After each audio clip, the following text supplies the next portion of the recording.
så er ferien officielt slut i gang. Skal vi til Ibiza den her gang? Nej. Okay. Så det er første gang, Johnny og jeg, vi har været sammen mange år efterhånden, at vi skal på ferie i 3 uger i streg. Nu er spørgsmålet, hvad gætter I? Ender det ud i en skilsmisse, eller ender det ud i romantik, og Johnny han bare vil have mere end mig? En god vind. Ja, i dag. Nu er vi jo på vej ind i fjorden. Så får vi lige en fantastisk vind. Ej, jeg ved ikke, om man kan se det så godt der. Så det gør, at vi får en god sidevind, så vi kan forhåbentlig komme ind ved hjælp af vind og i motoren. Nu se.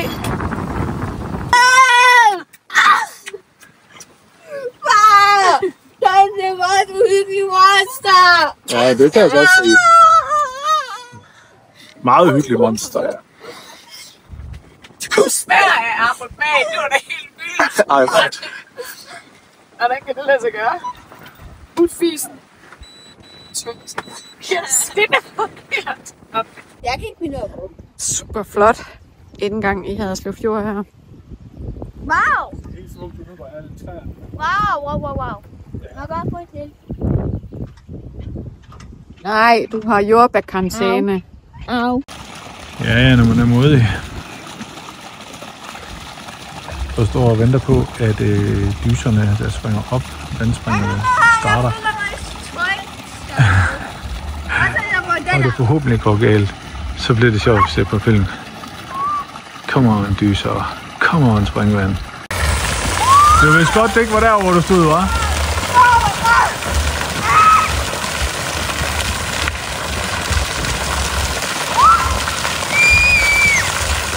Christian. Det er blevet våd, jo. En lille aftensgåtur. Med ham den gamle.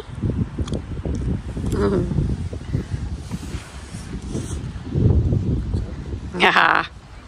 Not funny. Se, så solen sørme lige kom frem. Ja, men så blev det søndag. Og det er bare gråvejr. Det har regnet ret meget her til morgen. Men vi er max klar på at komme afsted. Vi er på vej ud af havnen her i Haderslev. Vi har fået en passager over ved at på. Natasha er kommet ombord. Klar til at komme med til det fynske øhav. Og de sidder allerede derinde og gamer for hårdt. Ja, så ved man, hvor man har de unge mennesker. Hvad skal jeg tage det? Gud! Hvor har du det? Ud over det hele det. Bare sætte op i numsen. Åh? Hvor det er et pænt ord. Ja. Ja, det kan jeg se. Kommer der ikke. Bare ind. En gammel træski. Jeg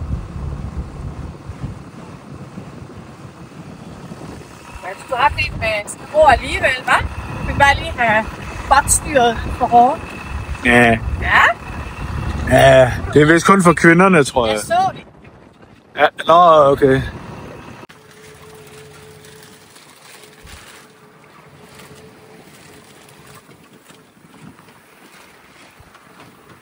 Come on, den er godt nok mørkt over der. Very light over there. Så man kan se lidt that's både derovre helt sorte sejl. Lige over regnvejr. Vi tror nok, det er Black Pearl. Nej, det er det ikke. Men det er meget sjovt. Det er det, der hedder sejlehummer. Vi kloge siger, at det er en lille værstation. Jeg gætter på, at det er en lille restaurant. Det er nok det. En lille... Sikke en tur, vi har været på.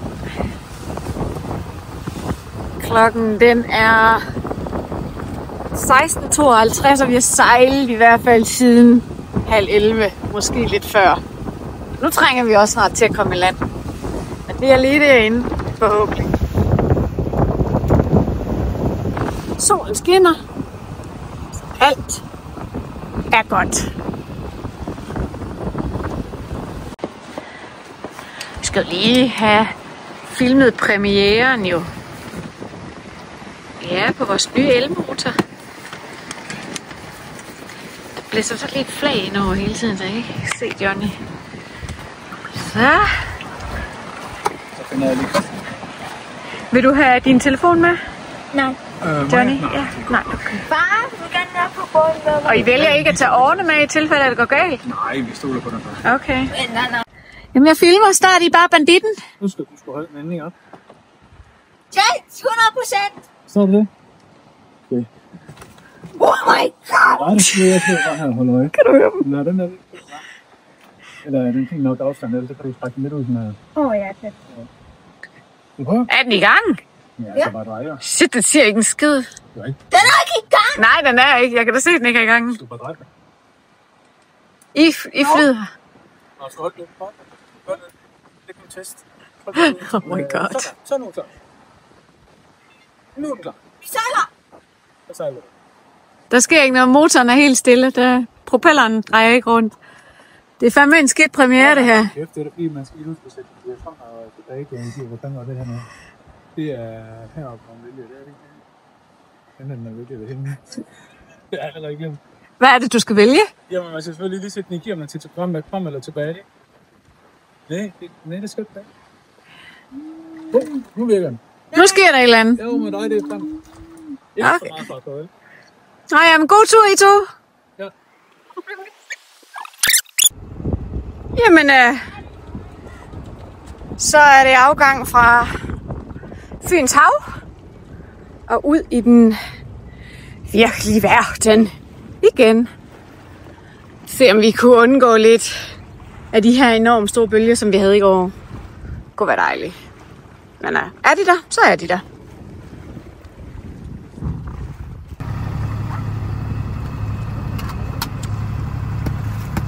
Så er frokosten indtaget, og børnene leger, eller slåsser, eller er på vej til at falde ned, eller hvad der skal ske.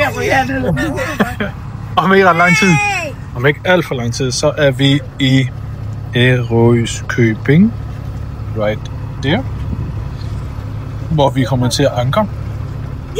Eller ligge for bøje, hvis der er plads til en bøje, men tanken er at ligge her og hygge, bade, have det sjovt, ja, man bare nyde livet lige der i det område. Og vejret ser ud som om, at det stille og roligt arter sig. Vi har sådan holdt rigtig øje med vejrretter det hele, og det siges, at der skulle blive helt solklart om et par timer fra nu. Og vi er i Ærøskøbing om halvandet time. Yes, det glæder vi os til. Først en slåskamp, og nu er der forsoning. Okay, de slås om pladsen, og nu har de fundet ud af, at de alle sammen kan være der. Eller de alle sammen, de begge to kan være der. Altså ikke fordi det er koldt derude, at de har brug for et tæppe, men sådan der. Christian, de klasser her, Natasha, de klasser her, Johnny, de er her, og Mika her. På et tidspunkt, der skal du ligge og bade og have det er sjovt. Lige han det der. Tykke. Og popcorn også nu, eller også skal det må være desserten.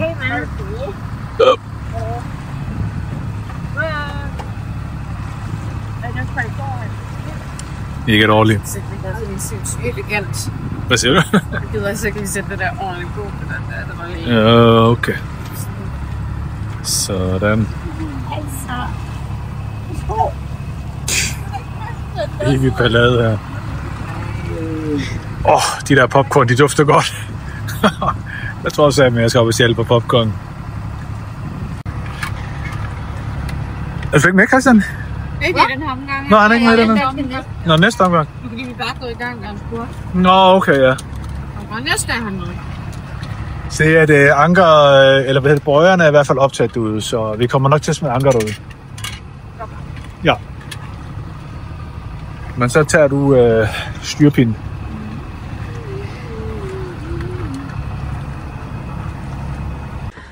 Jamen, så blev det sommer i Danmark. Ja, de er sindssyge. Hvad står man til anker? A-N-K. Ja, jeg har 20 meter. 20 meter, jeg synes, 20 meter lige med. Og så har vi lige smidt anker igen. Så kan jeg bare få start. Så trykker du bare på start, ja. Så holder den lige øje med os. Ja. Solen så er også kommet frem. Fedt, skat.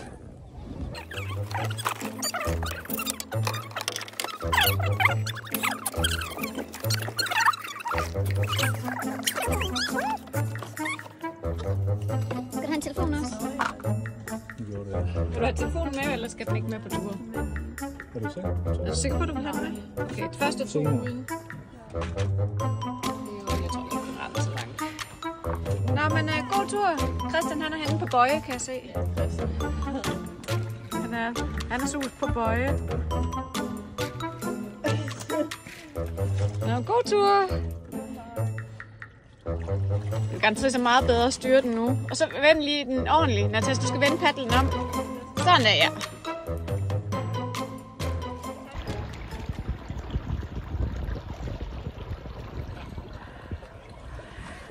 Det er nu dejligt. Fik vi lige lidt lækkert sommervejr i dag.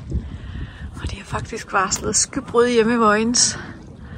Det tror jeg, vi slipper pænt udenom her. Det er dejligt. Hej lille padler. Hallo? Hvad så? Er det en god tur? Nothing. Er det dejligt derude? Ja. Har I været i vandet? Eller er det kun far, der har været i vandet? Natas har også været i vandet. Har hun? Ja. Nå. Mange er det kun dig. Og dig? Ja, ja. Ja. Er det mere lækkert derinde? Ja, rigtig meget. Det er også varmt. Er det det? Ja. Hej Nulle. Du er da sej til det der. Ja, du er god til det der padleri, synes jeg. Og vi satte mig lige på tur. Ja, hvor jeg er to. Og kigge på stranden. Inde her. Hvad så er vi nu helt Jeg ved ikke, om man kan huske der, om det er nogen, der leger, eller om det er nogen, folk ejer. Men du brugte dem for en dag. Det kan være, det bruges for en dag, ja. Det kan godt finde. Så kunne du være en tur ved vandet. Det kan sagtens godt ske, ja. Testing 2 af elmotor, det duer fint. Ja. Jeg kan jo ikke se, jeg har de der filter på, så der slet ikke skal stå 5 eller 500, eller bare... Ja, det kan jeg ikke se. Jeg kan ikke se noget på displayet. Ja, det er fantastisk. Og Christian under Christian. Ja, derinde. Christian er ude i svømme lige nu. Ude i bade lige nu. Ja. Du havde det.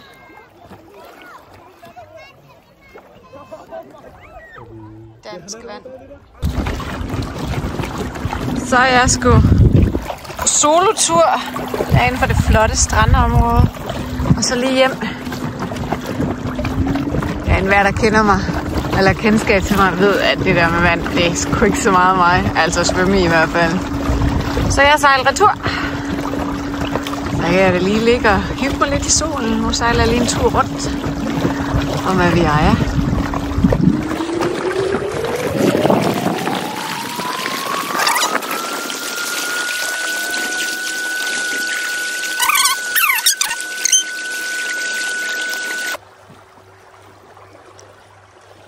Prøv lige at se, hvor smukt det er her ved Ærø. Det kan vi godt lide. Og båden den er helt derhen, så vi er virkelig på lang fart. Der er den. Ej, det er ikke katamaranen, det er den blå. Ser du bare. Ja. Bum. Og så også lille elmotor. Den gør det eddermame godt. Og den kan lige skåne Johnnys skulder en gang. Det er dejligt.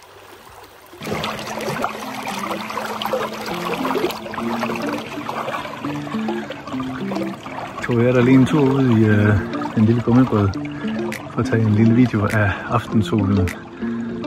Og selvfølgelig er jeg, som ligger lige så sød her. Jeg vil sætte den op i dag for at få lidt skygge. Vi har været ude og give den rigtig meget gas på paddleboardsene.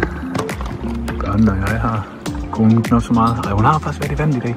Hun har tabt ved mod Natasha sidste år, tror jeg det var. Og det gør så, at hun var nødt til en tur i vandet i år.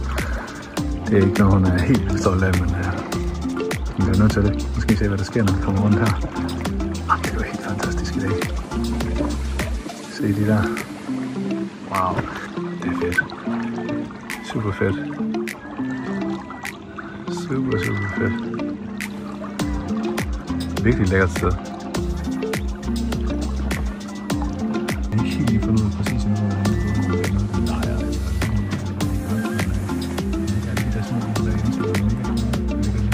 Fantastisk sted. Wow.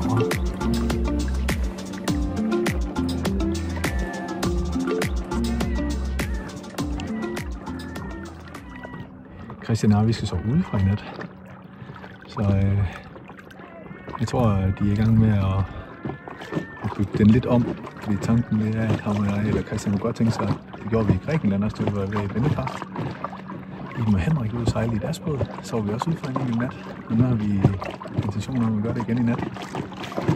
Her bare i lille Danmark, så vi håber ikke, det bliver alt for koldt.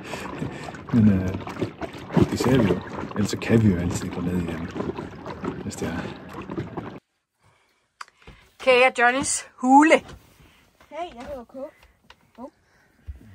Du hedder da KK. Ja, det var grunden til, at han ikke lige kommer op i What a Night Sky, ha? Ja, point of view for vores soveplads af i dag. Christian og jeg, vi skal sove herude i dag. Så der er blevet lavet cockpittet. Designet. Nu lægger jeg mærke til, at du henter din iPad i stedet for. Ja, så gør jeg. Så jeg tænker at gøre den klar. Okay, så. Okay, så tror du heller ikke på, så tror jeg. Jo, alle tror på.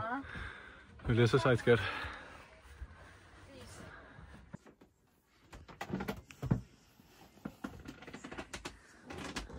Skal der puttes i aften? Det skal der. Så ikke mega hyggeligt ud. Udputning. Udputning, ja. Og Christian han så herovre på den her side. Og Dubi Soli, de er her også et sted. De er dernede. Der ligger der. Og dernede.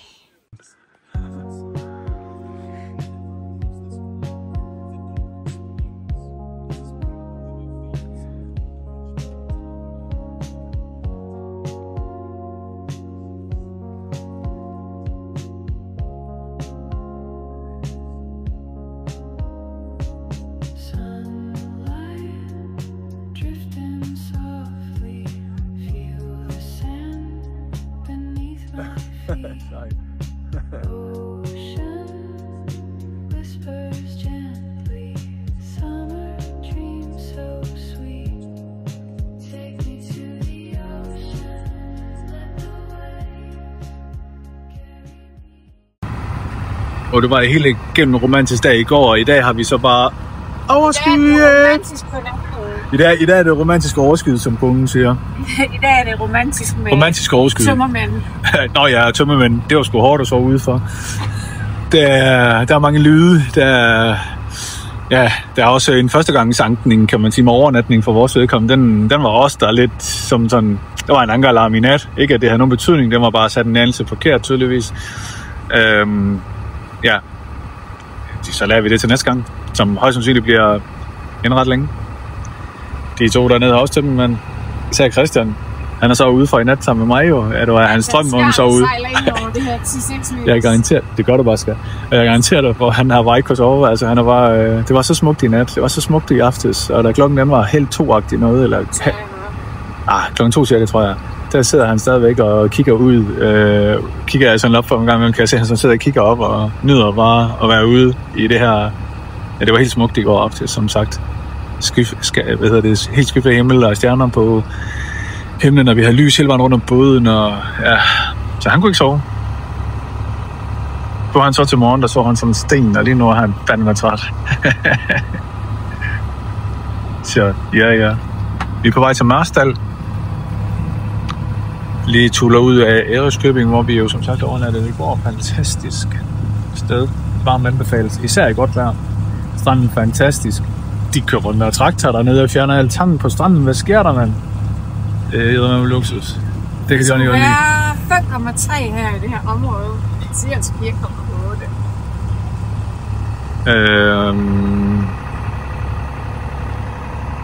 Det er ikke så meget vind med os, men vi får den senere.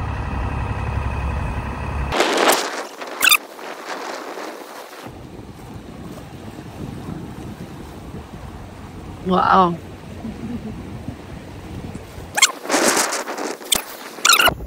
Sådan en lille klump sæler der, det er lidt svært, jeg kan ikke zoome mere, men det gør der, siger de kloge. Det er Natasha og Johnny, jeg ved ikke, om det er rigtigt. Det er helt rigtigt. Det man kan faktisk se, altså. Ja, det burde man kunne. Ligesom vi gør med stjernekiggerne.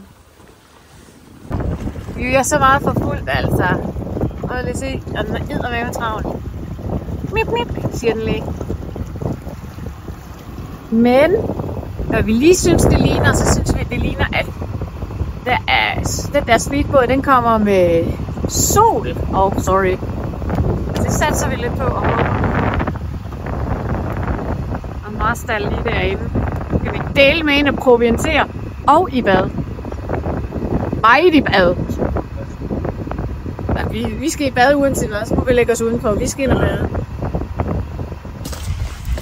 En lille tur her gennem en lille gade på Ærø i Marstal. Det er da hyggeligt. Så ligger havnen der omme bag det røde hus.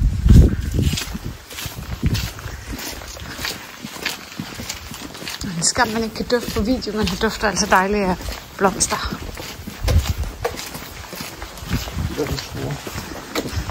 Det er ikke så fedt lige at filme bare din jakke. Nej, ikke rigtigt. Ikke rigtigt.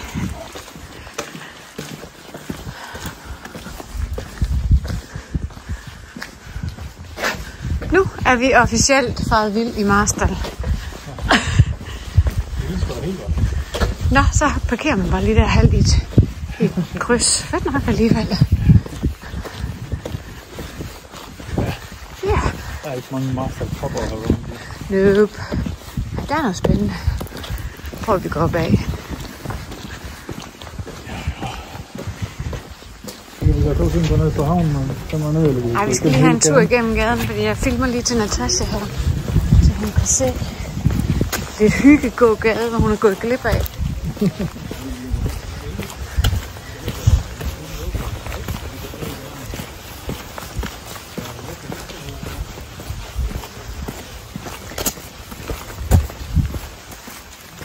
Mega hyggelig gågade. Masser af små restauranter. Og en kirkegård. Ta-ta! God trafik. En masse både ud og lidt ind. Her i Marstal. Virkelig smuk.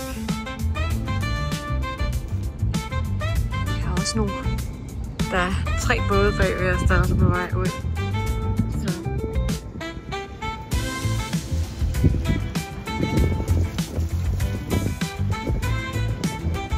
Kæmpe havn. Flot havn.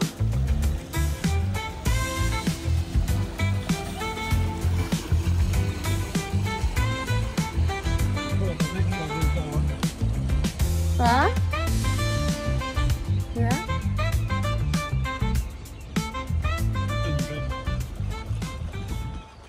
Raining.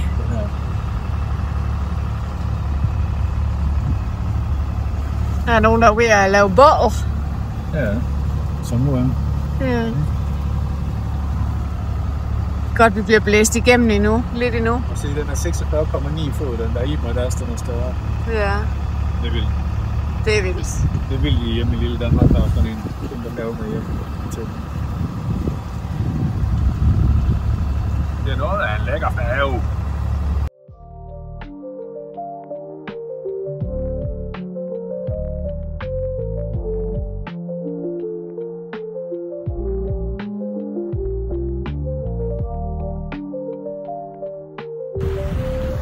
And then there was a ferry. Og dem er der ret mange af herude. Og vi får gode bølger, siger Johnny, råber hernede i den anden fra. Vi er jo ikke vant til som sådan egentlig at sejle blandt så store både, så det er lidt sjovt. Den sejler faktisk lige til Ærøskøbing. Det er et lille skib, vi slugt. Jeg har fået.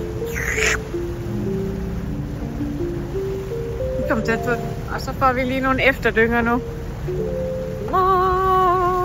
Vi kommer derovre. Ej, de er ikke så store. Lidt store. Så hopper vi.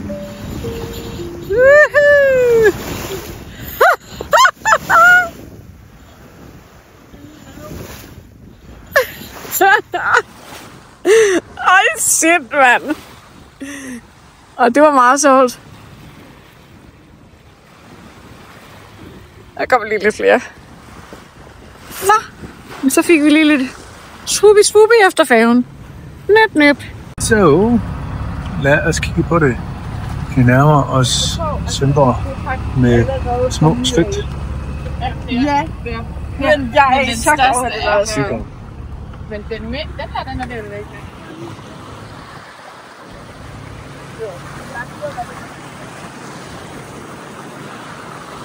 Ja. Okay. Under syn, så kan man faktisk lige se bunden en gang imellem. Det er helt fantastisk. Man kan lige se bunden her, man kan lige se bunden der. Fordi solen står direkte ned i, og vi kun har, små 3,5 kilometer dybde. Ja, det er også et maraton. Det er det. Har du den tændt? Ja. Okay. Det er vores anker. Ja, hvis I finder på at tage den til en strand, så har jeg ankeret med os. Stoppers. Frem. Ja, den er langt væk. Efter fremad. Du kan bare... Ært er tilbage. Men så har du ikke fået den tændt. Klarer I den? Er I sikre på det? God tur til jer. Christian. Næsten. Det er han, der styrer på det der. Nej, det har han ikke. God tur. Må I drukne i fred? Let God be with you. Husk at spille Titanic-melodien, når I går ned, jo.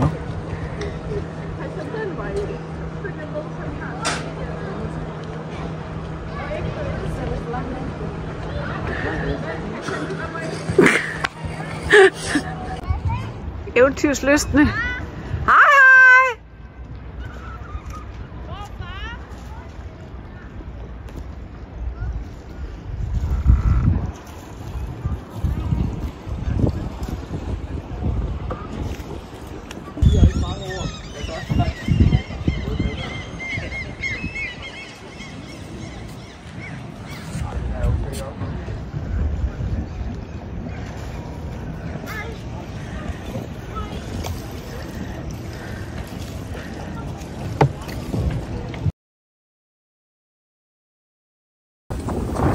Jeg ved det ikke, skat. Det burde være nærmest umuligt. Men nej, prøv lige at vente derinde. Hej, Christian. Hvad laver du deroppe? Kigger på bølger. Kigger på bølger. Hvorfor ikke? Der er ikke en bolig med at kigge på bølger. Det er rigtigt. Godt set, skat. Eller godt, hvad hedder sådan noget? Det er bare ikke længe, vi også skal tage om. Ej. Skulle det være lidt kaos og noget? Jeg synes, alt ligger rodet lidt over det hele. Kniven er faldet ned, og... Ja, det følger godt. Nå, men en god vind, og vi er godt nede og ligge. Og det gælder sgu om at holde godt ved. Men alt er godt. Vi har det godt. Og vi er glade, og solen skinner. Vi kan snart ikke bede om mere. Alle nyder det.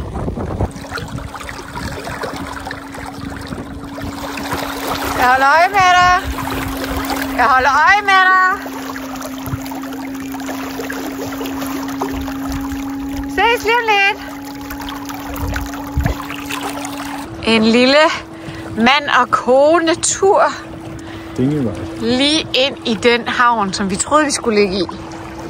Men det skulle vi ikke. Så vi lader os ude ved en bøje. Og der ligger vi godt. Ja. Så nu suser vi ind og kigger om alle banditterne. De også har det godt inde i havnen.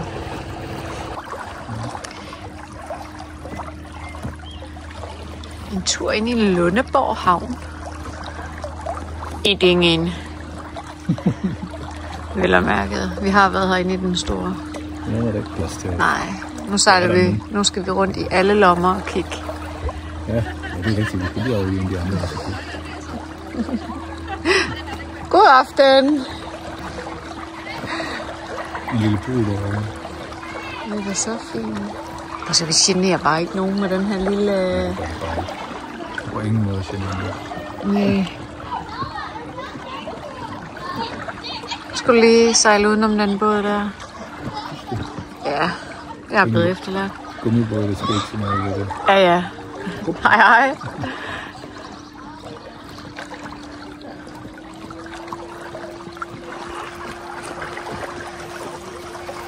Ej, de er Parasol med.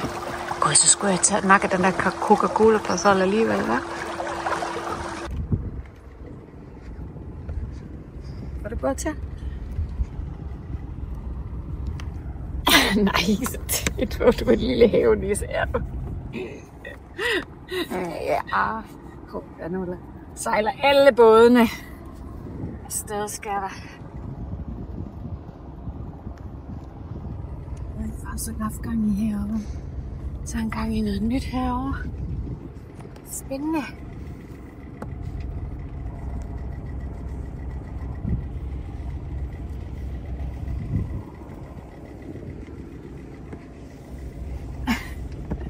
Det bliver en god følelse. Er det ikke meget tæt på, Skans? Det er ekstremt tæt på, jeg spørger mig. Jo, men...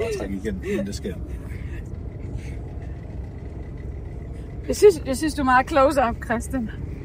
Jeg trækker bare igennem, skal. Ja, let's go.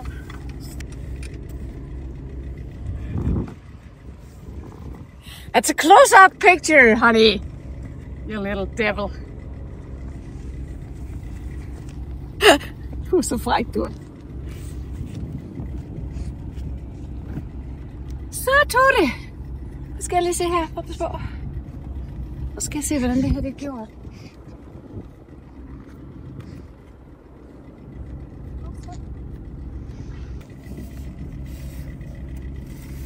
Og så her, vi skal her. Løsner.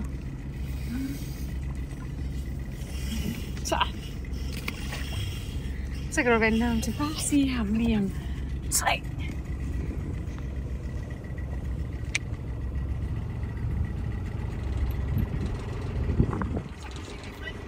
Lige B! Er det fri? Ja. Hvilken side er den på?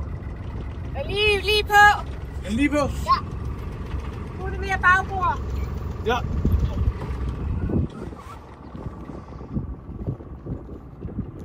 Tak for det, skatter. Bye bye, Bøje. Kigger du efter fugle, Christian? Hvorfor ikke? Eller er det bølger? Eller skibe måske? Oh my shit. Der er de der bølger store. Sorte farer. Ved du hvad? Det var lige en 35 fods. Ja, men det er fandme aldrig rigtig dårligt at ligge i en lille havn, hvor vejret er godt. Så godt, at vi bliver nødt til at lave skygge. Konen er i gang med at vaske. Det kan hun godt lige, tænker jeg. Det hænger i hvert fald lidt over det hele. Christian har lige stået for pastaen. Så den er også klar. Ja, som konen siger, der er vasketøj for alle pengene her. Skal jeg lige love for. Ja. Lidt overalt. Prøv jeg forresten, der hænger lige en snor der. Den er lige der ved dig. Ja. Jeg skulle bruge. Det ligger fint her. Ja, du kan hæve den lidt mere, hvis der. Skub den opad. Ja, lige præcis. Sådan. Ligger hun lige så fint til Ole her. Jeg har været ude at sejle, eller Christian har været ude at sejle. Lidt rundt med mor og lidt sammen med mig. Eller han har sejlet mig rundt og vist, hvordan de gode steder var at bade her. Det var så helt derude bagved. Og på grillen har vi lige nu lækker. En lille madbrødsretter med en hel masse bacon omkring. Men det er det bedre. Og det er ret meget, vel? Nam. Jeg tænker, der er masser, der er misundelige her. Det lugter nok rigtig godt. Ja. Vaske. Nej, tør. Har vasket. Nu bliver det tørret. Lækker vejr. Fint sted. Agersø, ja. Nej, ikke Agersø. Agersø. Havn. Vasketøj på Aviaja. I lange baner.